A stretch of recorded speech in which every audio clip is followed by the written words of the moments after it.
Hello everyone. मैं मिथुन सिंह स्वागत करता हूं आप सभी का। आशा करता हूं आप सभी बहुत अच्छे होंगे। झारखंड पुलिस भर्ती 2024 के लिए नोटिफिकेशन आ चुका है। 4919 पदों के लिए जो है इसका सिलेबस क्या रहने वाला है, एग्जाम पैटर्न क्या है, यानी कि एग्जाम कैसे दिया जाएगा, इसके बारे में बात करेंगे। बाय द वे मैं आपको थोड़ा सा जो है एग्जाम का स्वरूप यहां से दिखाना चाहता हूं। सबसे पहले आपकी शारीरिक दक्षता परीक्षण होगा, फिर आपका चिकित्सा यानी कि मेडिकल होगा, एंड देन रिटर्न आपका लिया जाएगा। तो इसके बारे में हम लोग जो है बात करेंगे पूरे डिटेल्स में। जो है हर एक कितने क्वालिफाइंग आपको नंबर लाने होंगे पेपर वन में, जो लैंग्वेज पेपर है। इसके अलावा जो मेन पेपर है उसमें कौन कौन से सब्जेक्ट से क्वेश्चन पूछे जाएंगे, मैट्रिक में डिस्टिंक्शन लाने वाले को क्या फायदा मिलेगा, first division, second division, third division वाले को क्या फायदा मिलेगा, ईच एंड एवरीथिंग आपको क्रिस्टल क्लियर इस वीडियो में बता दिया जाएगा। आगे बढ़े उससे पहले मैं 3 सवाल आप लोगों से पूछना चाहूंगा। आपको बताना है झारखंड में कुल एमएलए की संख्या कितनी है, झारखंड में कुल कितने एमएलए चुने जाते हैं। दूसरा सवाल, ये जो झारखंड है, झारखंड के कुल एमपी जो है कितने चुने जाते हैं, लोकसभा राज्यसभा को ऐड करके, अलग अलग करके आप लिख दोगे और ऐड करके भी लिख दोगे। तीसरा सवाल आप लोगों के लिए है, झारखंड में कुल कितने जिले हैं। नीचे कमेंट सेक्शन में तीनों क्वेश्चन का जवाब दीजिए, हो सकता है कि आपके एग्जाम में ये क्वेश्चन पूछा जा सकता है। आगे बढ़े उससे पहले आप लोगों से रिक्वेस्ट है, जो भी पहली बार चैनल पे आए चैनल को सब्सक्राइब कर लीजिए और घंटे वाला बटन दबा दीजिए। जब भी नोटिफिकेशन आए किसी भी भर्ती का या फिर उसके सिलेबस को डिस्कस करेंगे हम लोग इस चैनल पे, तो चैनल को सब्सक्राइब कर लेना बहुत ज़रूरी है। इसके अलावा मैं आप लोगों को एक और बात बताना चाहता हूं, जो लोग झारखंड के प्रीवियस क्वेश्चन पेपर को देखना चाहते हैं और झारखंड पुलिस, देखिए एक्चुअली झारखंड से जो क्वेश्चन पूछे जाएंगे ना, अलग अलग एग्जाम में जो पूछे गए हैं, चाहे वो झारखंड का प्रीवियस क्वेश्चन पेपर हो, उत्पाद पुलिस का हो, उत्पाद सिपाही जिसे आप बोलते हो, इसके अलावा कक्षपाल की जो वैकेंसी आई है उसके प्रीवियस क्वेश्चन पेपर आप 70 रुपीज में ले सकते हो। तो यहाँ से मेरी ईमेल आईडी देख लो, yourmithunsinh@gmail.com पे आप मुझे मेल कर सकते हो। इंस्टा पे हो then do follow me @iMithunSingh। वहां से जो है आपको प्रीवियस क्वेश्चन पेपर प्रोवाइड कर दिया जाएगा और आपके एग्जाम के पॉइंट ऑफ व्यू से this is very very important. तो चलिए अब मैं सीधे आपको पीडीएफ की ओर लेकर चलता हूं और हम लोग पीडीएफ से जानकारी लेने की कोशिश करेंगे कि क्या क्या सवाल आपको जो है देखने को मिल सकता है। तो चलिए मैं सीधे ऑफिशियल पीडीएफ की ओर आपको लेकर चलता हूं। ये रहा आपका पीडीएफ। ये पीडीएफ आप हमारे टेलीग्राम चैनल से भी प्राप्त कर सकते हो। ये देखिए ये पीडीएफ है, मैं आपको सीधे ऊपर लेकर चलता हूं। ये देखो, ये है नोटिफिकेशन नंबर 17/2023। 17/2023। इसमें कुछ वैकेंसी जो है पहले की है और कुछ फ्रेश वैकेंसी यहाँ पे आई हुई है। सीधे सीधे मैं कुछ सरसरी नज़र से जो है कुछ चीज़ों को आपको समझाता भी चलूंगा। टोटल एग्जाम फी 100 रुपये का आपसे जो है लिया जाएगा एग्जाम फी, और हर जिले के लिए जो है खूंटी, रांची, सिमडेगा के लिए 103 वैकेंसी है, चतरा के लिए 50 वैकेंसी है, गिरिडीह के लिए 452, रामगढ़ से 200, धनबाद से 337 और गोड्डा से 46, देवघर से 343, साहिबगंज से 131, और इसी तरह से टोटल जो वैकेंसी आएगी दोस्तों 4919 पदों के लिए वैकेंसी आएगी। अब मैं आपको लेकर चलता हूं एग्जाम जो है किस तरह से लिया जाएगा। तो सबसे पहले देख लो आपकी बनावट, शारीरिक बनावट, फिजिक जो है आपका वो कैसा होना चाहिए। तो अगर आप जनरल कैटेगरी से बिलोंग करते हो तो आपकी हाइट यानी कि आपकी ऊंचाई जो है 160 सेंटीमीटर मिनिमम होनी चाहिए। इसके अलावा सीना जो है आपका 81 सेंटीमीटर होना चाहिए। अनुसूचित जनजाति और अनुसूचित जाति के लिए जो हाइट है वो 155 है और सीना जो है 79 है। अत्यंत पिछड़ा वर्ग और पिछड़ा वर्ग जो हाइट है उसके लिए जो हाइट आपको देखने को मिलेगा वो 160 है और सीना भी 81 है। महिलाओं के लिए सीने का माप नहीं लिया जाएगा। महिलाओं की हाइट 148 सेंटीमीटर एटलीस्ट होना चाहिए। और मेडिकल में आपका जो उंगली है वो उचित ढंग से घूम पा रही है या नहीं, आपका कोई दृष्टि दोष है या फिर कलर ब्लाइंडनेस है, रतौंधी वगैरह है, हियरिंग प्रॉब्लम है, तो इन चीज़ों को भी जो है मापा जाएगा, चिकित्सीय जांच आपकी इसकी की जाएगी। इसके अलावा आयु की गणना जो है 1/8/2019 तक ही की जाएगी। यानी कि अगर आप अनारक्षित वर्ग से हो यानी कि जनरल कैटेगरी से बिलोंग करते हो और आप EWS हो तो आपको जो है 25 साल आपकी जो है अधिकतम, और मिनिमम जो है 18 साल। 18 से 25 आप अगर जनरल में हो तो आप यहाँ पे अप्लाई कर पाओगे। आगे देखिए, अत्यंत पिछड़ा वर्ग के हो तो 27 साल आपको जो है एज क्राइटेरिया मिलेगा, महिला से 28 साल के लिए, और अगर आप अनुसूचित जनजाति और अनुसूचित जाति पुरुष महिला दोनों के लिए जो है 30 साल मैक्सिमम रखी गई है।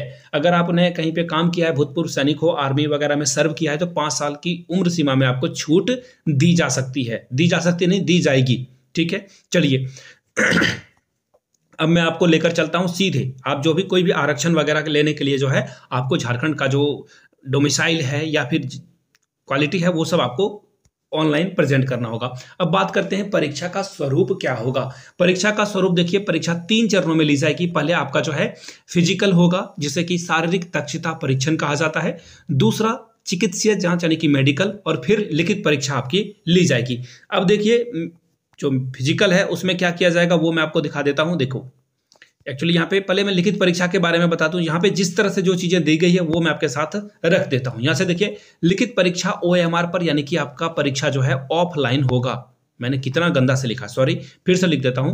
आपका जो एग्जाम है वो ऑफलाइन लिया जाएगा, ठीक है, ऑफलाइन मोड पे लिया जाएगा। हो सकता है कि आपको अपने जिले में ही एग्जाम देने की जो है, कहीं और जाने की जरूरत नहीं, आपके जिले में हो जाएगा एग्जाम। बाय द वे, आप किस जिले से इस वीडियो को देख रहे हैं, नीचे डिस्ट्रिक्ट का नाम जरूर मेंशन आप करेंगे। जैसे मैं ये वीडियो देवघर से बना रहा हूं, आप गिरिडीह से देख रहे हो, धनबाद से देख रहे हो, जामताड़ा से देख रहे हो, नीचे कमेंट करके जरूर लिखिएगा। इसके अलावा नॉर्मलाइज जो है अंक दिया जाएगा, यानी कि नॉर्मलाइजेशन की भी प्रक्रिया अपनाई जाएगी। इस बात का खास ख्याल रखेंगे, यहाँ पे इन्होंने लिख रखा है, याद रखिएगा। अब लिखित परीक्षा के उपरांत प्रमाण पत्रों का सत्यापन, यानी कि आपका जो है वेरिफिकेशन, डॉक्यूमेंट वेरिफिकेशन भी किया जाएगा। अब बात करते हैं लिखित परीक्षा की। तो देखिए, लिखित परीक्षा जो है 2 पेपर होगा। पेपर 1 जो होगा वो आपका क्या होगा, क्षेत्रीय भाषा या जनजातीय भाषा की परीक्षा ली जाएगी। इसके लिए भी नंबर मिलेगा और मेरिट में ये ऐड होगा। पेपर 2 जो होगा उसके सिलेबस को बाद में डिस्कस करेंगे, पहले पेपर 1 के सिलेबस को हम लोग डिस्कस कर लेते हैं। पेपर 1 में देखिए हिंदी, अंग्रेजी, संस्कृत, उर्दू, संथाली, बंगला, मुंडारी, हो, खड़िया वगैरह का एग्जाम लिया जाएगा। और इसमें टोटल 100 प्रश्न पूछे जाएंगे। 100 क्वेश्चन आपसे पूछ लिया जाएगा और इसमें जो है 30 नंबर आपको जो है मिनिमम लाना ही लाना होगा। इससे अधिक आप लाओगे, आप बेनिफिट में रहोगे। इसके बारे में भी आगे बात बताई गई है, उसके बारे में आगे चर्चा करेंगे अलग से। पेपर 2 को सिलेबस को अगर आपको मैं दिखाऊं, यहां से देखिए 50 प्रश्न जो हो रहेगा वो हिंदी भाषा से संबंधित रहेगा। इसमें 2 भाग में, ये पेपर 2 भी 2 भाग में डिवाइडेड है। इसमें प्रश्नों की संख्या 50 रहेगी, जिसमें हिंदी व्याकरण, मुहावरे, लोकोक्तियां, शुद्धिकरण, वाक्य को ठीक करना होगा। इससे सवाल पूछे जाएंगे। कितने? 50 प्रश्न यहां से पूछे जाएंगे। 25 प्रश्न जो है जीके से पूछा जाएगा और इसमें कुछ करंट अफेयर्स भी आपको देखने को मिलेगा। 25 प्रश्न जो है आपका मैथमेटिक्स से सवाल पूछ लिया जाएगा। तो ये 100 नंबर, पेपर 2 भी 100 नंबर का होगा। तो टोटल 200 अंकों की आपसे परीक्षा ली जाएगी। सभी पत्रों की परीक्षा अलग अलग जो है एग्जाम लिया जाएगा।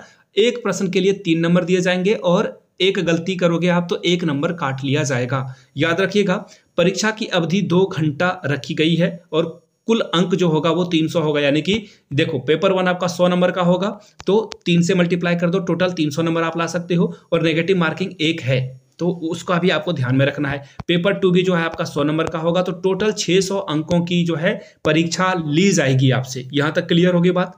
अब बात करते हैं शारीरिक दक्षता परीक्षण की, यानी कि फिजिकल की, जो आपसे जो है टेस्ट में लिया जाएगा। दौड़ जो है 1 घंटे में आपको 60 किलोमीटर कंप्लीट करना है एनी हाउ। पुरुषों के लिए, मेल वर्ग के लिए, फीमेल के लिए जो है आधे घंटे में यानी कि 30 मिनट में 5 किलोमीटर आपको चलना होगा। चिकित्सीय जांच के बारे में बता दें तो देखिए, इसमें जो है आपका शारीरिक बनावट में अगर कुछ घुटना मुड़ा हुआ है या समतल पैर है तो इससे जो है आपको हटा दिया जा सकता है। रतौंधी है या हियरिंग प्रॉब्लम है तो इसमें जो है आपको दिक्कत का सामना करना पड़ेगा। और रिम्स में आप लोगों का जो है यहाँ पे जांच किया जाएगा। याद रखिएगा, कहाँ पे? रिम्स रांची में आपका जो है जांच किया जाएगा। पेपर 1 और 2 के बाद अगर सपोज कर लो किसी का नंबर बराबर आ जाता है तो जन्म तिथि के आधार पर जो है निर्धारण किया जाएगा। जिसकी उम्र ज्यादा होगी उसे ऊपर स्थान मिलेगा। अगर इसके बावजूद भी नंबर भी सेम, डेट ऑफ बर्थ भी सेम, तब क्या होगा? तो उनके 10वीं यानी कि मैट्रिक के जो नंबर है, जिनका मैट्रिक में ज्यादा नंबर होगा उनका सिलेक्शन होगा। ठीक है, अगर किसी तरह से विवाद की स्थिति आती है तो। पेपर 1 में अगर आप 30% एग्जैक्ट नंबर आते हो तो आपको लड्डू यानी कि 0 नंबर मिलेगा।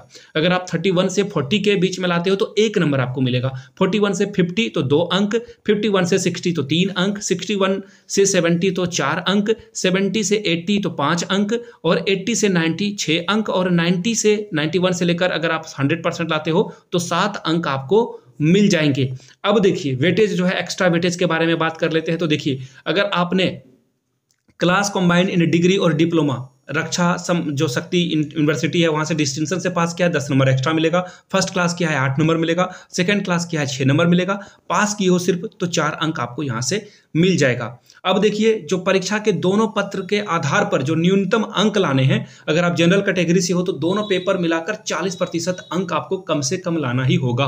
अनुसूचित जाति और अनुसूचित जनजाति और महिला के लिए 32% अंक लाना अनिवार्य है। अत्यंत पिछड़ा वर्ग अनुसूची 1 के लिए 34%, अत्यंत पिछड़ा वर्ग अनुसूची 2 के लिए जो है 46.5% अंक लाना होगा। आदिम जनजाति के लिए 30% और 40% ईडब्ल्यूएस के लिए रखा गया है। प्रमाण पत्र की जो जांच की जाएगी, यानी कि डॉक्यूमेंट वेरिफिकेशन आपका रांची में कराया जाएगा, जो कि जीएसएससी के ऑफिस में किया जाएगा। तो ओरिजिनल सर्टिफिकेट वगैरह आप बना ले। अब देखिए, मैं आपको काम की बात बताता हूं। फटाफट आप जो है प्रज्ञा केंद्र जाइए, ईडब्ल्यूएस वाले ईडब्ल्यूएस का सर्टिफिकेट बना लीजिए। जिनको डोमिसाइल देना है, यानी कि आपको प्रमाण पत्र देना है, निवास प्रमाण पत्र, तो वो जाकर अपना डोमिसाइल फटाफट बनवा ले। कहाँ मिलेगा? प्रज्ञा केंद्र में बनेगा। तो फटाफट जो है उनको कुछ ज्यादा पैसा देकर जल्दी से जल्दी बनवा लो। मैं देखिए कुछ भी गलत प्रमोट नहीं करना चाहता हूं, लेकिन आप लोग मेक श्योर कि जल्दी से जल्द इन चीजों को कर लें। आखिरी डेट इसकी 14 फरवरी रखी गई है, तो काफी समय है आपके पास, बट मेक श्योर कि आप जल्द से जल्द फॉर्म भर लें तो आपका भला होगा। बाय द वे, ये वीडियो अच्छी लगी हो तो नीचे जो है एक बार कमेंट सेक्शन में जय हिंद जरूर लिखें, ताकि मुझे भी ऐसा मोटिवेशन मिलता रहे कि आपके लिए जो है मैं और भी वीडियो बनाता रहूं।